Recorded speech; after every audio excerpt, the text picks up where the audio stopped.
नमस्कार दोस्तों, भगवान गौतम बुद्ध जीवन गाथा का 10वां भाग लेकर मैं आपके सामने प्रस्तुत हूँ। मेरी आज की कथा का शीर्षक है करुणा का पाठ।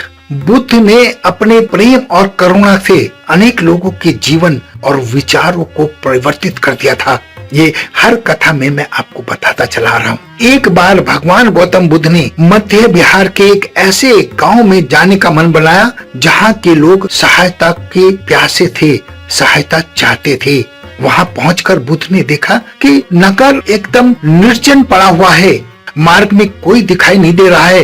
पार्क में बच्चे नहीं खेल रहे हैं। हालांकि सर्दियों का मौसम था और सर्दियों के मौसम में तो ऐसे ही लोग धूप में बैठ जाते हैं।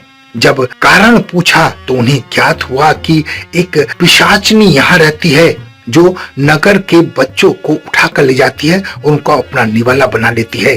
लोग अपने बच्चों के गायब होने से बहुत दुखी हैं। तब उन्होंने उस पिशाचनी को सबक सिखाने की ठानी और उन्होंने लोगों से उसके बारे में जानकारी मांगी।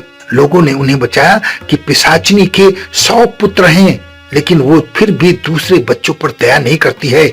जो बच्चा घर से अकेला निकल जाता है या उसके रास्ते में आ जाता है, वो उसको उठाकर ले जाती है और बच्चों का मांस खाने में उसे बड़ा आनंद आता है। भगवान गौतम बुद्ध उसके घर के पास पहुंचे और उन्होंने देखा कि इस समय पिशाचनी वहां नहीं है। उन्होंने एक छोटे से बच्चे को वहां से उठा लिया जो उसका सबसे छोटा बच्चा था, सबसे प्यारा था, और लेकर अपने साथ आ गए और उस बच्चे को छिपा दिया। अब पिशाचनी जैसे ही घर पहुंची, अपने बच्चे को ना देखकर बड़ी व्याकुल हुई और बच्चे को इधर उधर ढूंढने लगी, लेकिन बच्चे का कहीं पता नहीं चला।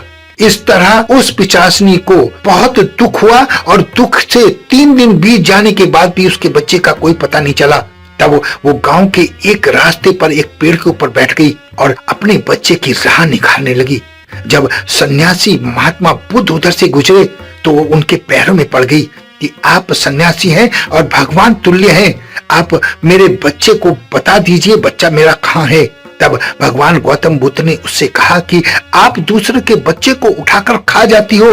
क्या आपने कभी ये सोचा है कि उन माता पिताओं के मन में क्या गुजरती होगी, उनको कैसी पीड़ा होती होगी कि उनका बच्चा गायब है और कभी मिला नहीं है। आपके बच्चे को गायब हुए अभी 3 दिन हुए हैं और आपकी हालत ऐसी हो गई है। जरा सोचो उन माता पिता पर क्या गुजरी होगी जिनके बच्चे कभी वापस नहीं आए। पिशाचनी सारी बात को अच्छे से समझ जाती है और ये संदेश देने के बाद भगवान गौतम बुद्ध उस पिशाचनी को उसके सबसे प्यारे छोटे बच्चे को वापस कर देते हैं। पिशाचनी भगवान गौतम बुद्ध के चरणों में गिर जाती है और फिर कभी ऐसा ना करने का वचन देती है और अपने बच्चे को लेकर दूर पहाड़ी पर चली जाती है।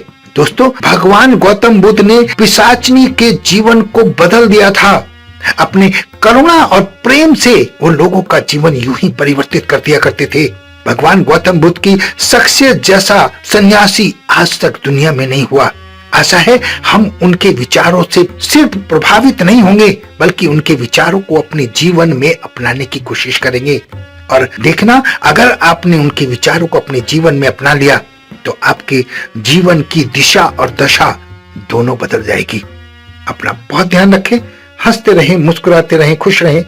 धन्यवाद।